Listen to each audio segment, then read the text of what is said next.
Guillaume, Christophe, bonjour. Bonjour. Alors, on est dans les derniers entraînements avant les vacances. On va revenir tous les deux, si vous voulez bien, sur ce week-end de folie qu'on a vécu au FCC. Christophe, toi à Luçon, match capital pour le maintien en DSR. Et puis Guillaume, toi, match capital pour la montée en N3. Comment, chacun de votre côté, peut-être on va commencer par toi Christophe, comment tu as vécu ce dernier match de championnat à distance, sachant qu'il y avait un match aussi important et qu'il y avait beaucoup de monde à Challans. Comment tu as vécu l'avant, le pendant et l'après-rencontre? L'avant-rencontre, c'est vrai que je suis un habitué un peu des sauvetages des dernières minutes. C'est vrai que sur les 4 dernières saisons à Esnay, j'avais participé à 3 matchs. Malheureusement, la dernière année, on est descendu. Donc l'avant-match, je pense pas que j'avais trop la pression.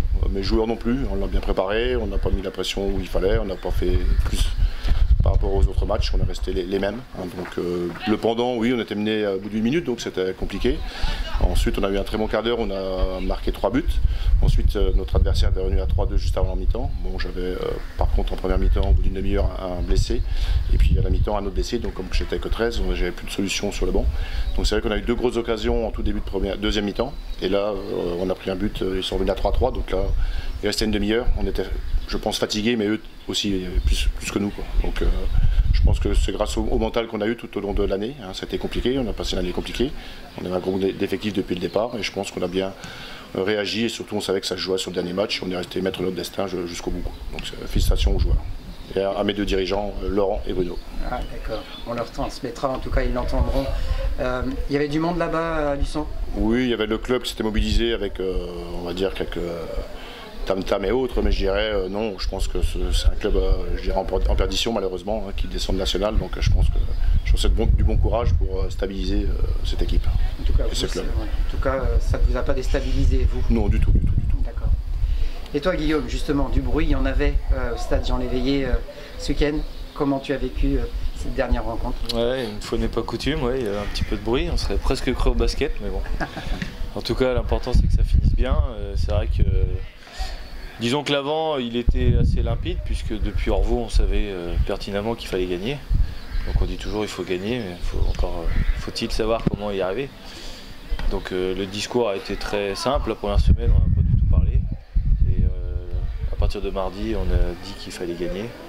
Et qu'on serait conquérant et surtout qu'on n'allait pas changer notre façon d'être pour la dernière semaine, puisque ça faisait 10 mois qu'on travaillait quelque chose. Donc on est resté dans nos principes. Et on a été encore une fois la chercher. On a appuyé tout de suite de la bonne manière avec une superbe occasion qui se termine par un penalty.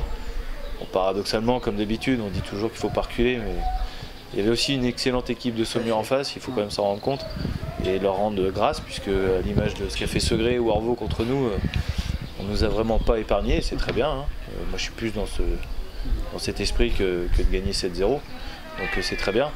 Après, l'avant, il a été très simple, on a mangé ensemble, mais on s'est mis aucune pression. On a préparé ça comme d'habitude. Pendant, j'étais serein, parce que l'équipe est sereine. Le groupe est serein depuis 10 mois. Même si on sait qu'il y a de la qualité en face, on essaie de répondre à toutes les situations. Et après, j'avoue que les 10 dernières minutes ont été dures. Donc, oui. Pour un novice, ils n'ont pas été sympas, puisque jusqu'à la dernière seconde du dernier match, mon cœur a été sollicité. On a senti. Et c'est vrai que j'ai un peu lâché prise à la fin, mais voilà. Eux, ils ont fait la fête, ils vont continuer ce soir. Et je pense que c'est mérité, vu la série sur laquelle on finit, toi, que ce groupe soit récompensé. Ouais. Tu étais un peu sans voix, toi, après cette victoire. Oui, un petit peu accusé de coup. Certainement l'année de travail qui est arrivée à ce moment-là. Après, nous, comme j'ai dit aux joueurs, nous on sait ce qu'on a fait pour essayer d'y arriver. Et à la fin, on y est arrivé, donc c'est encore plus plaisant. Et comme le scénario était très compliqué, les émotions sont décuplées. Et je pense que c'est à l'image du groupe. Le groupe méritait de vivre cette apothéose en fait. Parce que c'est vraiment un groupe. Très bien. Et toi, donc, Christophe, de ton côté, tu as été cette année toujours un petit peu l'homme de l'ombre. Comme tu le disais tout à l'heure, tu viens d'Esnay, où tu coachais une équipe Fagnon. Tu t'es retrouvé ici à Challans, c'est ta première année. Tu t'es retrouvé ici en deuxième ligne, on va dire. Comment tu as vécu et comment tu as vécu cette collaboration avec Guillaume? Moi, je pense que j'ai vécu très très bien, je pense qu'on s'entend bien. C'est vrai que quand on est numéro 1 et de passer numéro 2, on peut se poser beaucoup de questions sur les ambitions de chacun. Moi je pense qu'il faut savoir rester à sa place aussi, quand on accepte un nouveau challenge. Quand on est numéro 2, je dirais, moi les joueurs du dessus qui descendent, ce n'est qu'un passage, c'est pour les remettre en selle. Et les jeunes aussi pour évoluer, je dirais, à l'échelon supérieur. Donc pour moi, je passe une très bonne année, même si on savait qu'on a manqué d'effectifs en qualité et quantité sur le groupe ABC depuis le début de saison, donc on a dû composer moult fois, mais je pense qu'on s'en est très bien tiré. Et toi Guillaume, qu'est-ce que tu as à dire de ta collaboration avec Christophe? Excellente, c'est vrai que comme il dit, il a su se mettre en retrait entre guillemets, mais en fait ça n'a jamais été question de ça. Ça s'est fait naturellement, je pense que c'est passé tout de suite et aujourd'hui ça se passe excellemment bien. Moi, je ne me considère pas comme le numéro 1, même si dans les faits c'est ce qui se passe.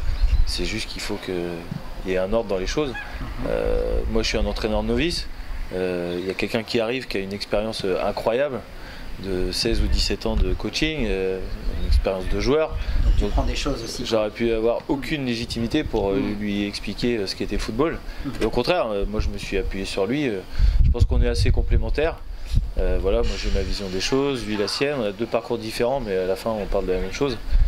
Et voilà, malgré quelques sceptiques au départ, finalement il y a eu quelque chose de très très important qui s'est passé. Et je pense qu'avec avec Franck, etc., ça a été une des clés pour que, malgré moi j'étais souvent dans le confort, mais pour eux c'était vraiment très compliqué, ça je l'ai vu. Donc il faut vraiment leur tirer un grand coup de chapeau à eux. À Christophe, à David et à Franck, à Bertrand.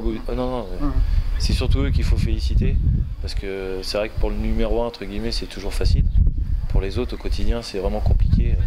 Moi je sais pas si je serais capable de le faire, donc il faut quand même l'admettre. Et en tout cas ce qui a été la clé c'est le lien entre nous, ça c'est une certitude. Et je suis vraiment très content pour Christophe. Très bien, alors si on revient à nos deux équipes A et B pour la saison prochaine, on prend les mêmes et on recommence. Cette saison s'est sans doute très bien passée, mais donc pour bien préparer et encore mieux préparer la saison à venir, donc en DSR et en National 3, qu'est-ce qu'on garde? Voilà, de la collaboration, et puis qu'est-ce qu'on peut faire évoluer pour que la saison prochaine se passe encore mieux? On va essayer de garder tout le positif. Donc ce qui est bien c'est qu'il y en a. Même si ça a été très très compliqué, on voit qu'on a réussi à atteindre deux objectifs importants. Donc c'est hyper rassurant et encourageant, parce qu'on sait qu'on va forcément faire mieux l'année prochaine. Déjà 1 parce qu'on est obligé, 2 parce qu'on a envie, 3 parce que le timing est différent aussi. L'année dernière j'ai été nommé mi-mai, là j'ai pu commencer à travailler dès début avril. Christophe est arrivé début juin il me semble. Donc on est déjà pas dans les mêmes dispositions. Forcément la fin de cette année est beaucoup plus heureuse que l'année dernière. Donc, par rapport aux joueurs c'est aussi autre chose. Là on voit qu'on a déjà 5 personnes qui nous rejoignent, il y en aura beaucoup d'autres, ça lance des signes, parce qu'on dit des choses mais on les fait aussi, et on va les faire et on espère vraiment faire un bon recrutement global, garder les gens qui veulent aller dans le projet dans lequel on va, et voilà, il y a des gens aussi qui frappent à la porte, donc c'est toujours bon signe aussi, ça valide un petit peu ce qu'on essaie de faire, et je ne doute pas que l'année prochaine, surtout la DSR ne va pas du tout vivre la même saison, et Franck non plus, et sachant que nous on espère avec modestie ne pas monter en National 3 pour la subir et juste essayer d'exister, mais bien de la vivre et d'y participer voilà, comme on pourra le faire. Voilà. Très bien, alors on s'entraîne, ça s'entraîne derrière, c'est dans les derniers entraînements de la saison, des entraînements légers dans la bonne humeur. Bientôt les vacances pour vous, et puis bientôt la reprise. Je sais que vous pensez déjà à la saison prochaine, mais voilà, vous avez aussi besoin de temps de respiration, donc on va vous souhaiter de bonnes vacances à vous deux. Merci. Continuez de bien préparer la saison prochaine, et puis on se retrouve peut-être mi-juillet, fin juillet. Oui, après la mi-juillet quoi. Après la mi-juillet, reprise des entraînements avec le nouveau groupe. Et puis on sera prêt à vous suivre pour de nouvelles aventures, vivement la saison 2017-2018 qui, je suis sûr, va être passionnante. Passionnante. Merci messieurs. Merci.